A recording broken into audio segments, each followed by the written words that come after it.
Guys, we've been looking at world events from the desert Southwest to Antarctica over the Rocky Mountains and looking at all the places to where water is becoming very scarce. The reason I'm doing this is because, again, we have focused on the desert Southwest for most of these studies and talked about the possibility of millions of people having to change locations simply to have water to drink and power to stay cool. And that is a problem within itself. But you're looking at the Lori River Basin, and the point of the video is this is spreading worldwide, and that indicates a very rapidly upcoming Earth age change. Now, this is France's longest river. It stretches from the massive central, that's that part of Europe, all the way to the Atlantic Ocean.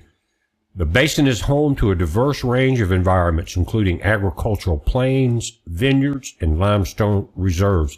And they have discovered traces of humanity going back there for 500,000 years.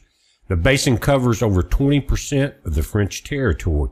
In addition, the Lori Basin has over 10 million inhabitants and is rustic when it comes to the landscape. Now, the 10 million inhabitants is what's about to become important. And the wildlife, but half of France's cereal output and over 65% of livestock husbandry are based in the basin, making it crucial for farming. The Lori is also used for navigation and, just like the desert Southwest, hydroelectricity.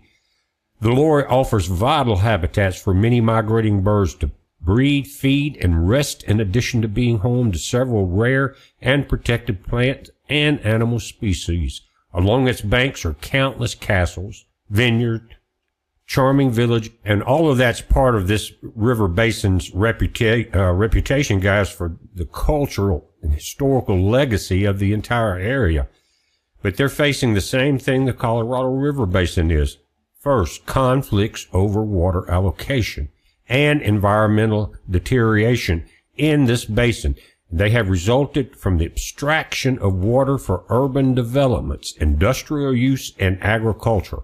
These problems are made worse by the effects of this heat that we're seeing, the El Nino, if it goes all the way to the solar system, running into what we call the fluff clouds, guys. All the planets are heating up. Guys, and central France is seeing the same crazy weather pattern and storms. Whether you're sometimes not getting rain, sometimes getting it, but the storms are bad because it does exactly what it did yesterday. I watched the power drop in North Carolina, then South Carolina, then Georgia, and then into Florida yesterday. Several thousand people were without power. Now, you had heat-related thunderstorms being pushed offshore, but you also had heat-related grid problems. And if you guys look at the outage map from yesterday, if it's still available, you can see what I was talking about. But they're having the same problems worldwide. Very dry areas, some right in the middle, and some on the extreme. But now this is what it looks like just a couple of days ago. Again, this is the river, and it has been reduced to a giant sandbank. So all the river restrictions or the water allocations, all of that is just as mute as they are in the Colorado River system. You can allocate everything you want to on paper, but when it gets down to the dirt and to the water, you can't create it. The entire planet. Guys, this is an old river. It's very wide, and the agricultural depends on it. And of course, industry does, and I'm sure there's plenty of high-tech industry, if you understand what I'm saying. But the agricultural, the people for drinking, the wildlife, all of it depends on this river all the way through central France, guys, and they are losing it. Now, what is going to happen there? Think about it. What's going to happen in the desert Southwest? Millions will have to decide before long what to do about constant grid blackouts and shortages of water. And so I predict we will see many people relocate. Now, when you see this happening across the planet, actually, where do you relocate?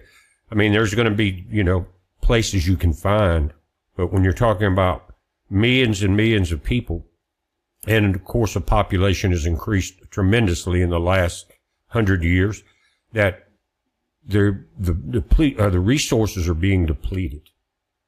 And a lot of it has to do with ag and industry. But you're also dealing with a warming planet. So all the things are hitting at the same time. But where would these people go? Because this system could do the same thing the Rocky Mountains is.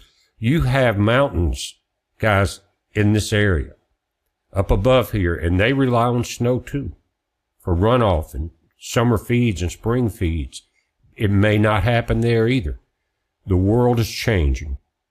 Guys, in Florida, below Okeechobee, or Lake Okeechobee, guys, you've got millions of people down all the way from there to the Keys that depend on water coming out of Lake Okeechobee. Plus, as we've seen in many other places, a tremendous amount of agriculture depends on it. They're having the same problems. Notice over here, this is their lake inside chart. 1098 foot, it's low. It's 5 foot below full pool. Now, this is not like a Grand Canyon Dam or nothing. It's a big lake. It rises and all, but it doesn't get to those massive heights. But, guys, at 10.98 foot, when it gets to about 9.5 or 9 feet, it cannot release water downstream over the concrete dams, the small outlet dams, low-head dams that they built. In other words, millions of people and millions of acres of agriculture will lose water supply. Now, there's downstream industry also that uses it. But they've got maybe 2 feet, maybe 1.5 feet left. Look at this. Before they go into severe problems. They're already looking at allocations, cutbacks, and this. And one thing that has saved Lake Okeechobee from being at 9 feet right now is the same reason that Mississippi's been getting moisture. That high dome, which is going to be a record breaker here in just a couple days, that's moving over the southwest and moving east over the Rockies, has kept the moisture trapped here in our state and in many cases in Florida also. Like I said, you saw thunderstorms yesterday and power outages. Well, those storms have kept the lake at 10.98. If those stop, guys, you're going to see rapid evaporation because there's places of Lake Okeechobee, guys, you can't see across. It's like an ocean, but it's very shallow. And so when you get to 9 foot, guys, the center of Lake Okeechobee will actually be a mud island. That very center is some of the highest parts. But so many people rely on it that, again, it's not just the desert Southwest. Just looked at France, back to Florida. And guys, the 4 most important rivers in the U.S. is the Colorado, the San Rafael, the Mississippi River, and the Rio Grande. The Rio Grande, guys, almost has gone as far north as up around Albuquerque in that area, guys, coming all the way down. It's about gone because it really depends on mountains and the snow and the runoff. The Mississippi River, it gets dry quite often, but this is record. And what it does is, as it drops, you see the big grain barges and things that traverse the river both north and south. They have to use about half the weight that they normally carry as far as grain or whatever so that the barges don't drag the bottom. What that does is double the price of food.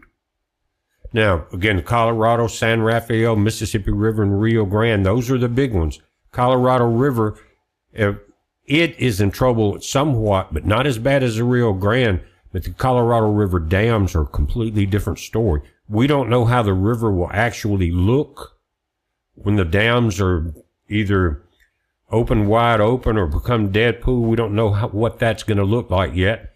And if we'll get enough future winter snow or rain to keep that river up. But it's going to take, I'm afraid, and I'm not trying to be inhumane, it's going to take the full Atlas Shrugged situation here to replenish all of these rivers. In other words, the populations will probably decline, but the industry, the agriculture, has to stop the madness in order for let nature and rains and natural wells replace what has been taken. It's a losing race for nature at this industrial scale. Guys, and we talked about both poles warming at the same time, even the Antarctic during its winter.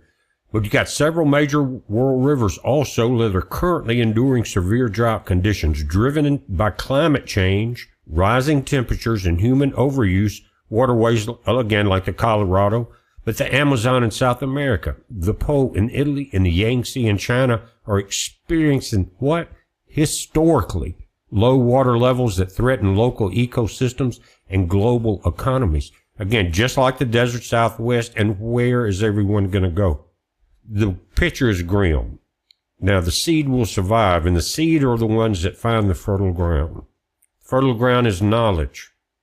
It's awareness. It's realization of where you're at in time. You're witnessing a great change in the Earth's history, and you must adapt to it. But again, we talked about the seed will survive in a video a while back, but it does that by being in fertile ground. And that means you know where you can exist or where you cannot. And it won't be a large field of seed growing. It will be individual pockets here and there that know survival techniques or have done it before, or it's inherited in their DNA from thousands of years of doing it.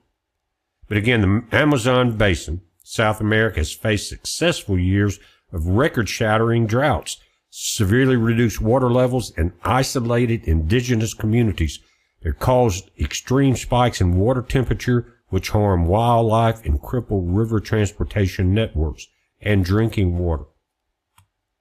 Going back to Europe, guys, the Po River is Italy's longest river, but it has frequently fallen to critically low levels, causing the salt water of the sea to seep in. This has severely impacted agriculture and water flow in the Po Valley. Guys, the same thing is starting to happen also with the Lori River. All of those rivers that empty into the ocean are going to see the same salination creep, and that destroys agriculture. Can't drink it. Go to the Middle East, the Tigris and the Euphrates, flowing through Iraq, Turkey, and Syria. These ancient rivers, guys, are enduring their most severe water shortages in nearly 100 years. Reduced flows and upstream dam construction have left channels dry and devastated local agriculture. Guys, there's a video coming up later today, possible, about this happening in Samaria during the ancient days. We're going to get into that. The Yangtze River in China, unprecedented summer heat waves and droughts have dried up parts of the Yangtze Basin. The low levels have disrupted hydropower generation and restricted shipping. And going back to Europe, to the Rhine and the Danube, guys, these vital European trade corridors have routinely experienced dangerously low water volumes during these repeated severe heat waves, often grinding commercial traffic to a halt. And this year is going to be the worst. Again, it's crippling the water, the hydropower, the ability to transfer, grow, or ship any type of food, almost. Do you see what's happening, guys? There's a great depopulation coming. There's no other way around it. We don't know who will be the victims of it. We do know a seed will survive, but guys, this is happening. I can't put my head in the sand and say it's not. I'm not that type of person. When I see it, I'm going to tell you what I see, and I hope you pay attention. And the same thing here with our Mississippi River, the name of our state, our western border. We've seen multi-year drying trends, guys, and so did this desert Southwest. They just ignored it. But it has happened here many times. But again, we're looking now at a record high-pressure dome building and record heat. Record means it hasn't happened like this before. Record drought, no snow in the mountains. But anyway, it has frequently hit record low water levels, impacting agricultural shipping and barge transport. And agricultural water, guys, it comes through the Mississippi and Louisiana Delta. And those are massive areas of agriculture. And I've seen the river flood through there many times. And that's how it replenishes itself. And that's the way nature works. But when you start building massive dams, it is controlled by man and not by our Father. And that is always a mistake. Now, just a quick look at Lake Mead's numbers. These are current as of the 9 or 10 o'clock hour Mountain Time today. Now we have dropped below 1043 at 1042.91. Each foot, guys, of drop. We've seen it start at 1050, 1st of June. Each foot it drops, it lowers the pressure on the hydro dams themselves. And I checked, and they have been slowly switching from hydropower to other grids because each foot of pressure drop or each foot of lake height drop decreases pressure, and that decreases the amount of hydropower that the turbines can put out. You understand what I'm saying? In 4291, we're 2.91 feet from record lows. And all of the big boats in both Colville and at Temple Bar can no longer get out the channels. They can no longer move the marinas.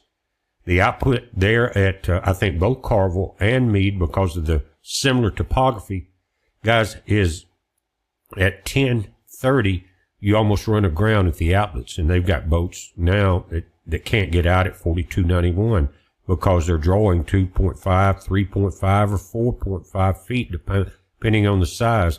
The marinas cannot be broken apart and pulled out of those narrow, shallow channels either.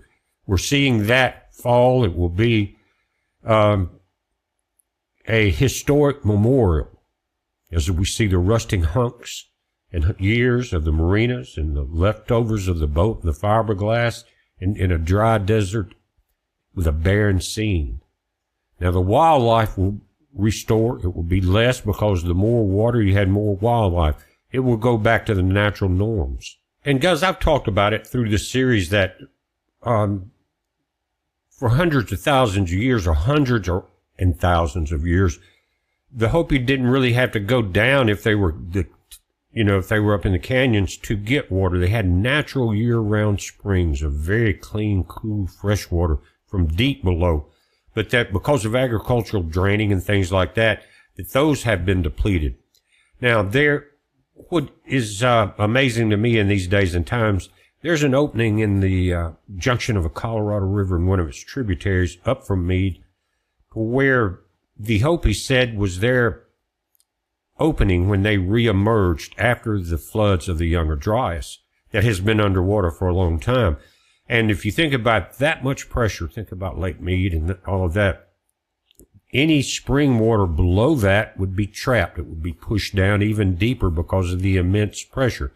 But once that weight is removed, the dams drying down and the river going back to natural, these sacred places will be re-exposed.